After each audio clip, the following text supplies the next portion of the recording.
Hello friends, नमस्कार।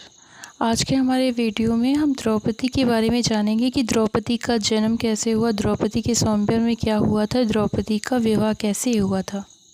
महाभारत के मुताबिक द्रौपदी का जन्म कैसे हुआ। द्रौपदी ने स्वयंवर में कर्ण को अपमान भी किया था। हालांकि मूल पाठ के मुताबिक ऐसा नहीं लगता कि कुछ संस्करणों में यह उल्लेख है कि जब कर्ण द्रौपदी के स्वयंवर में शामिल होने के लिए आगे बढ़ा तो उसने तीर चलाने से मना कर दिया द्रौपदी ने, और द्रौपदी ने कहा कि मैं एक सूत से विवाह नहीं करूंगी। हालांकि कर्ण ने बाण चलाने का प्रयास किया था, लेकिन वह असफल रहा। स्वयंवर में पांडव भी आए थे ब्राह्मण का भेष धारण करके। अर्जुन ने स्वयंवर जीत लिया था और द्रौपदी ने अर्जुन के गले में वरमाला डालकर उनको अपना पति स्वीकार कर लिया। आइए फ्रेंड्स, हम आगे वीडियो में द्रौपदी का जन्म, द्रौपदी का स्वयंवर और द्रौपदी के विवाह के बारे में कुछ संक्षिप्त में जान लेते हैं। जब पांडव तथा कौरव राजकुमारों की शिक्षा पूर्ण हो गई तो उन्होंने द्रोणाचार्य को गुरु दक्षिणा देना चाहा। द्रोणाचार्य को पांचाल नरेश तथा अपने पूर्व के मित्र द्रुपद के द्वारा किए गए अपने अपमान का स्मरण हो आया और उन्होंने राजकुमारों से कहा, राजकुमारों, यदि तुम गुरु दक्षिणा देना ही चाहते हो तो पांचाल नरेश द्रुपद को बंदी बनाकर मेरे समक्ष प्रस्तुत करो, यही तुम लोगों की गुरु दक्षिणा होगी। गुरुदेव के इस प्रकार कहने पर समस्त राजकुमार अपने अपने अस्त्र शस्त्र लेकर पांचाल देश की ओर चल दिए।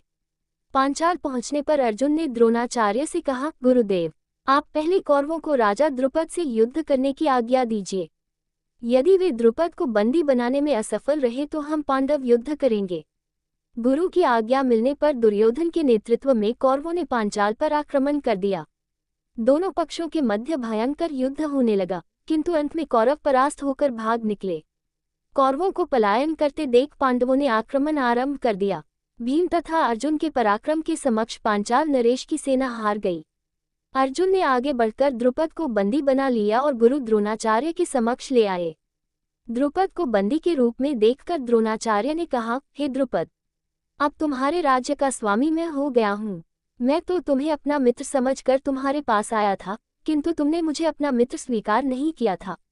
अब बताओ, क्या तुम मेरी मित्रता स्वीकार करते हो? द्रुपद ने लज्जा से सिर झुका लिया और अपनी भूल के लिए क्षमा याचना करते हुए बोले, हे द्रोण, आपको अपना मित्र न मानना मेरी भूल थी और उसके लिए अब मेरे हृदय में पश्चाताप है। मैं तथा मेरा राज्य दोनों ही अब आपके अधीन है। अब आपकी जो इच्छा हो करें।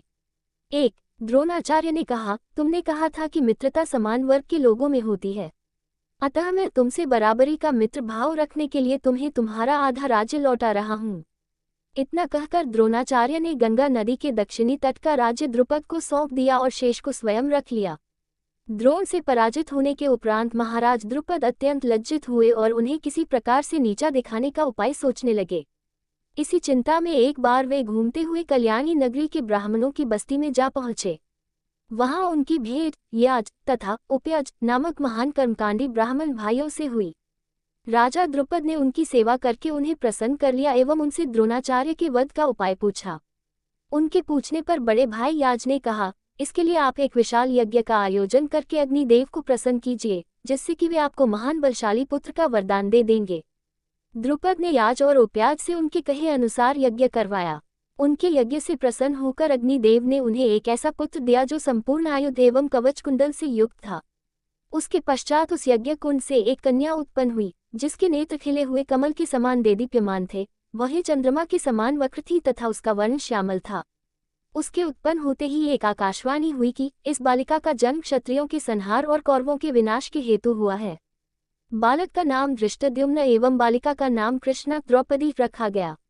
एक द्रौपदी स्वयंवर लाक्षागृह से जीवित बच निकलने के पश्चात पांडव अपनी माता कुंती सहित वहां से एक चिक्रा नगरी में जाकर मुनि के वेश में एक ब्राह्मण के घर में निवास करने लगे।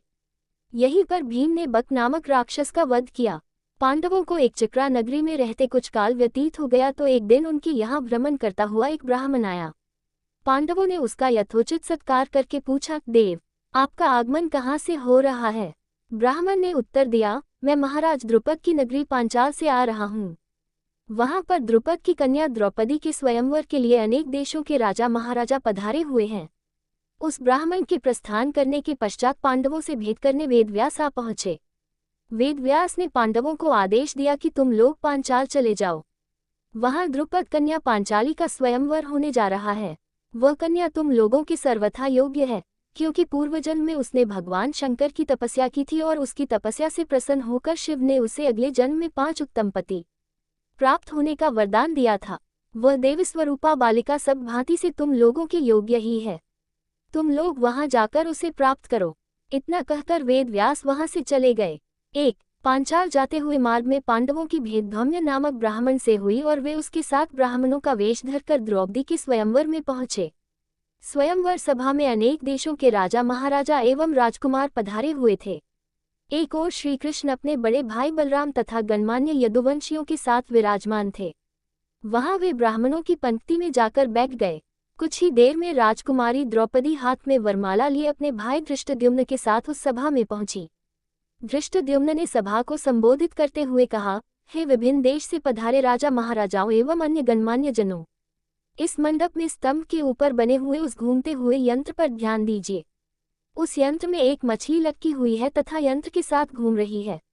आपको स्तंभ के नीचे रखे हुए तैलपात्र में मछली के प्रतिबिंब को देखते हुए बाण चलाकर मछली के नेत्र को लक्ष्य बनाना है। मछली के नेत्र का सफल भेदन करने वाले से मेरी बहन द्रौपदी का विवाह होगा। एक के बाद एक सभी राजा महाराजा एवं राजकुमारों ने मछली पर निशाना साधने का प्रयास किया, किंतु सफलता हाथ न लगी और वे कांतिहीन होकर अपने स्थान में लौट आए। इन असफल लोगों में जरासंध, शल्य, शिशुपाल तथा दुर्योधन, दुशासन आदि कौरव भी सम्मिलित थे। कौरवों के असफल होने पर दुर्योधन के परम मित्र कर्ण ने मछली को निशाना बनाने के लिए धनुष उठाया, किंतु उन्हें देखकर द्रौपदी बोल उठी, ये सूतपुत्र है, इसलिए मैं इसका वरण नहीं कर सकती। द्रौपदी के वचनों को सुनकर कर्ण ने लज्जित होकर धनुष बाण रख दिया। उसके पश्चात ब्राह्मणों की पंक्ति से उठकर अर्जुन ने निशाना लगाने के लिए धनुष उठा लिया। एक ब्राह्मण को राजकुमारी के स्वयंवर के लिए उद्यत देख वहां उपस्थित जनों को अत्यंत आश्चर्य हुआ, किंतु ब्राह्मणों के क्षत्रियों से अधिक श्रेष्ठ होने के कारण से उन्हें कोई रोक न सका। अर्जुन ने तैलपात्र में मछली के प्रतिबिंब को देखते हुए एक ही बाण से मछली के नेत्र को भेद दिया। द्रौपदी ने आगे बढ़कर अर्जुन के गले में वरमाला डाल दी। एक ब्राह्मण के गले में द्रौपदी को वरमाला डालते देख समस्त क्षत्रिय राजा महाराजा एवं राजकुमारों ने क्रोधित होकर अर्जुन पर आक्रमण कर दिया। अर्जुन की सहायता के लिए शेष पांडव भी आ गए और पांडवों तथा क्षत्रिय राजाओं में घमासान युद्ध होने लगा। श्री कृष्ण ने अर्जुन को पहले ही पहचान लिया था, इसलिए उन्होंने बीच बचाव करके युद्ध को शांत करा दिया। दुर्योधन ने भी अनुमान लगा लिया कि निशाना लगाने वाला अर्जुन ही रहा होगा और उसका साथ देने वाले शेष पांडव रहे होंगे। वारनावत के लाक्षागृह से पांडवों के बच निकलने पर उसे अत्यंत आश्चर्य होने लगा। पांडव द्रौपदी विवाह अर्जुन द्वारा द्रौपदी को स्वयंवर में विजित कर लिए जाने के पश्चात पांचों पांडव द्रौपदी को साथ लेकर वहां पहुंचे, जहां वे अपनी माता कुंती के साथ निवास कर रहे थे। द्वार से ही अर्जुन ने पुकार कर अपनी माता से कहा, माते, आज हम लोग आपके लिए एक अद्भुत भिक्षा लेकर आए हैं। उस पर कुंती ने भीतर से ही कहा, पुत्रों, तुम लोग आपस में मिल बांट उसका उपभोग कर लो। बाद में ये ज्ञात होने पर कि भिक्षा वधू के रूप में है, कुंती को अत्यंत पश्चाताप हुआ, किंतु माता के वचनों को सत्य सिद्ध करने के लिए द्रौपदी ने पांचों पांडवों को पति के रूप में स्वीकार कर लिया। पांडवों के द्रौपदी को साथ लेकर अपने निवास पर पहुंचने के कुछ काल पश्चात उनके पीछे पीछे कृष्ण भी वहां पर आ पहुंचे। कृष्ण ने अपनी बुआ कुंती के चरण स्पर्श करके आशीर्वाद प्राप्त किया और सभी पांडवों से गले मिले। औपचारिकताएं पूर्ण होने के पश्चात युधिष्ठिर ने कृष्ण से पूछा, हे द्वारिकाधीश, आपने हमारे इस अज्ञातवास में हमें पहचान कैसे लिया? कृष्ण ने उत्तर दिया, भीम और अर्जुन के पराक्रम को देखने के पश्चात भला मैं आप लोगों को कैसे न पहचानता। सभी से भेंट मुलाकात करके कृष्ण वहां से अपनी नगरी द्वारका चले गए। एक द्रौपदी के स्वयंवर के समय दुर्योधन के साथ ही साथ द्रुपद, धृष्टद्युम्न एवं अनेक अन्य लोगों को संदेह हो गया था कि वे ब्राह्मण पांडव ही हैं। उनकी परीक्षा करने के लिए द्रुपद ने धृष्टद्युम्न को भेजकर उन्हें अपने राजप्रासाद में बुलवा लिया। राजप्रासाद में द्रुपद एवं धृष्टद्युम्न ने पहले राजकोष को दिखाया, किंतु पांडवों ने वहां रखे रत्नाभूषणों तथा रत्न माणिक्य आदि में किसी प्रकार की रुचि नहीं दिखाई। किंतु जब वे शस्त्रागार में गए तो वहां रखे अस्त्र शस्त्रों में उन सभी ने बहुत अधिक रुचि प्रदर्शित की और अपनी पसंद के शस्त्रों को अपने पास रख लिया। उनके क्रियाकलाप से द्रुपद को विश्वास हो गया कि ये ब्राह्मण के रूप में योद्धा ही हैं। द्रुपद ने युधिष्ठिर से पूछा, हे आर्य, आपके पराक्रम को देखकर मुझे विश्वास हो गया है कि आप लोग ब्राह्मण नहीं हैं। कृपा करके आप अपना सही परिचय दीजिए। उनके वचनों को सुनकर युधिष्ठिर ने कहा, राजन, आपका कथन अक्षरशः सत्य है। हम पांडु पुत्र पांडव हैं। मैं युधिष्ठिर हूँ और ये मेरे भाई भीम, अर्जुन, नकुल एवं सहदेव हैं। हमारी माता कुंती आपकी पुत्री द्रौपदी के साथ आपके महल में है। युधिष्ठिर की बात सुनकर द्रुपद अत्यंत प्रसन्न हुए और बोले, आज भगवान ने मेरी सुन ली। मैं चाहता था कि मेरी पुत्री का विवाह पांडु के पराक्रमी पुत्र अर्जुन के साथ ही हो। मैं आज ही अर्जुन और द्रौपदी के विधिवत विवाह का प्रबंध करता हूँ।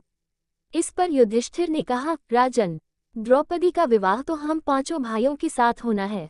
ये सुनकर द्रुपद आश्चर्यचकित हो गए और बोले, ये कैसे संभव है? एक पुरुष की अनेक पत्नियां अवश्य हो सकती हैं, किंतु एक स्त्री के 5 पति हो, ऐसा तो न कभी देखा गया है और न सुना ही गया है। युधिष्ठिर ने कहा, राजन, न तो मैं कभी मिथ्या भाषण करता हूँ और न ही कोई कार्य धर्म या शास्त्र के विरुद्ध करता हूँ।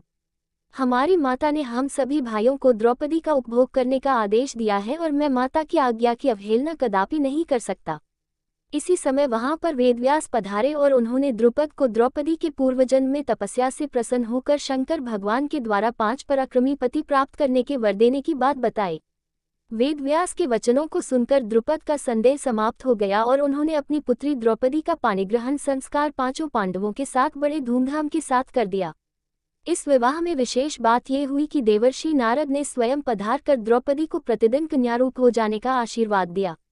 पांडवों के जीवित होने तथा द्रौपदी के साथ विवाह होने की बात तेजी से सभी ओर फैल गई। हस्तिनापुर में इस समाचार के मिलने पर दुर्योधन और उसके सहयोगियों की दुख का पारावार न रहा। फ्रेंड्स, आपको रामायण, महाभारत, पूजा पाठ से रिलेटेड कोई भी जानकारी, तीर्थ व्रत के बारे में या कोई भी त्यौहार के बारे में कुछ भी जानना हो तो please like, comment, subscribe, share it. Thank you friends. हम फिर मिलेंगे अगले वीडियो में नई कहानी लेकर।